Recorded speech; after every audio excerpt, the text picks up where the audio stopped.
नमस्कार मंडळी. परीक्षेचे दिवस चालू झालेले आहे. अभ्यास करताना मुलांना काही ना काही खायला हवं असतं. अभ्यास करताना मध्ये काही ना काही त्यांना लागतंच तोंडात टाकायला. तर अशा वेळेसाठी मी साऊथ इंडियन स्टाईलचे मुरुक्कू बनवून घेतलेले आहे. त्यासाठी मी पाऊण वाटी इथे उडदाची डाळ घेतलेली आहे.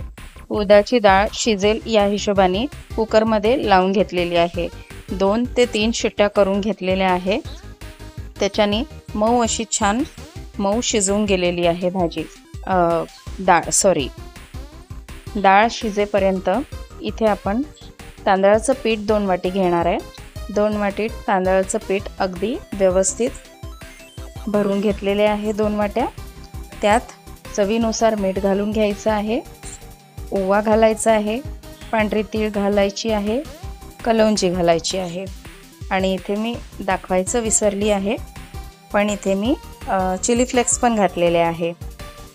मोहनसाठी तेल घातलेलं आहे. अगदी मूठ बनेल या हिशोबापर्यंत आपल्याला तेल घालून घ्यायचं आहे. तेल सगळीकडे चोळून घ्यायचं आहे. तेल चोळल्यानंतर एक मूठ बांधून बघायची आपण. मूठ बांधल्या गेली की मग आपण समजून घेऊ शकतो इथे की आपलं मोहन बरोबर झालेलं आहे. आणि मग इथे आपण चेक करून घेऊ. डाळ आपली झालेली आहे. छान व्यवस्थित अशी शिजून गेलेली आहे. हातानेच त्याला आपण चेक करून घेऊ आणि त्याला चमच्यानेच थोडंसं घोटल्यासारखं करून घेऊ. आणि जर तुमचं खूप कच्ची किंवा कमी शिजली असेल आहे तर तुम्ही अजून 1-2 शिट्या करून घेऊ शकता. आणि मिक्सरमधनं एक फाईन स्मूथ असं पेस्ट करून घ्या. थोडंसं थंड झालं की बघा व्यवस्थित झालेली आहे. तरी थोडंसं दाणे वाटत आहेत मला, म्हणून मी एक मिक्सरमधनं राऊंड करून घे.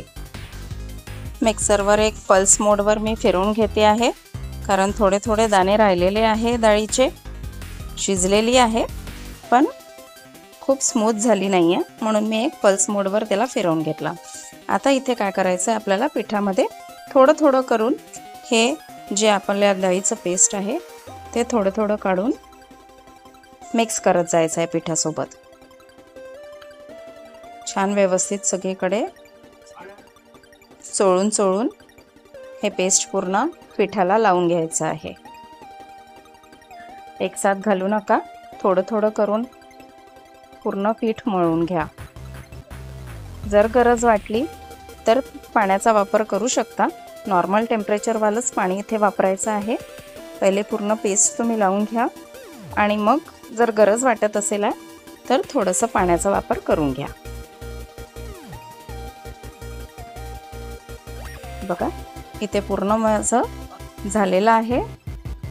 गोळा बनवून घेतलेला आहे कणिक, आणि थोडंसं मला पाणी लागलं आहे चुरायसाठी. हे बघा, आता हा माझा खूप जुना साचा आहे, मी तोच वापरलेला आहे. तुमच्याजवळ नवीन पद्धतीचा असेल तर 3 होलवाला इथे तुम्ही चकती वापरा त्यासाठी, मुरकूसाठी.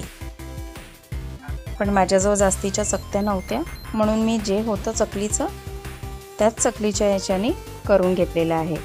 पण मी अगदी चकलीसारखे गोल नाही केल्या. थोड्याशा मी वेगळ्या आकाराच्या, थोड्या इकडे तिकडे झाल्या तरी होऊ दिल्या. अगदी चकलीसारख्या गोल नाही केल्या, कारण ओरिजिनल मुरकू जे असतं ते 3 होलवाल्या चकतीने करतात आणि त्याचा शेप थोडासा तेडामेडाच असतो. सो मी त्या पद्धतीने तर नाही झाले, पण जशा जमल्या मी तशा करून घेतलेल्या आहे.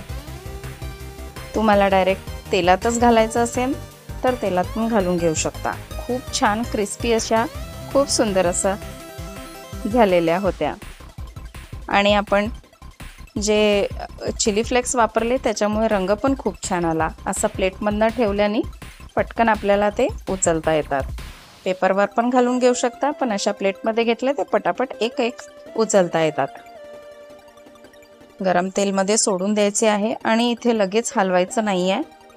झारा आपल्याला लगेच टाकायचा नाही आहे. एक तुम्हाला लक्षात येईल, टाकल्याबरोबर खूप बबल्स येतात आणि थोड्या वेळाने बबल्स शांत होतात. तर त्यावेळेला आपल्याला ते परतवून घ्यायचे आहे. पूर्ण पलटी करून घ्या. हलवू शकता. हलवताना जाणवेल आहे की आता व्यवस्थित कडक झालेले आहे. अगदी टाकल्या तुम्ही हलवू नका, त्याला सेट होऊ द्या, सेटल होऊ द्या त्याला. आणि मग छान असा गोल्डन रंग येतपर्यंत छान मंद आचेवर फ्राय करून घ्या. बघा किती सुंदर असा रंग आलेला आहे. खूप पांढऱ्या काढल्या तर नरम पडण्याची शक्यता असते, त्यामुळे मी इथे थोडंसं गोल्डन कलर करून घेतलेले आहे.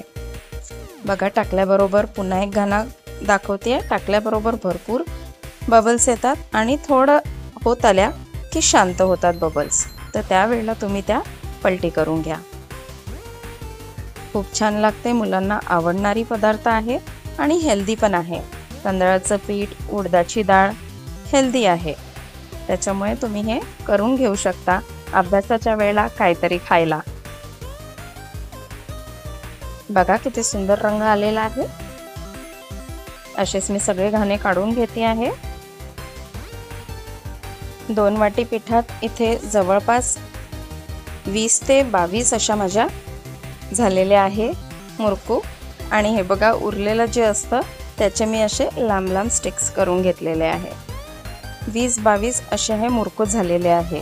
तुम्ही पण नक्की ट्राय करून बघा.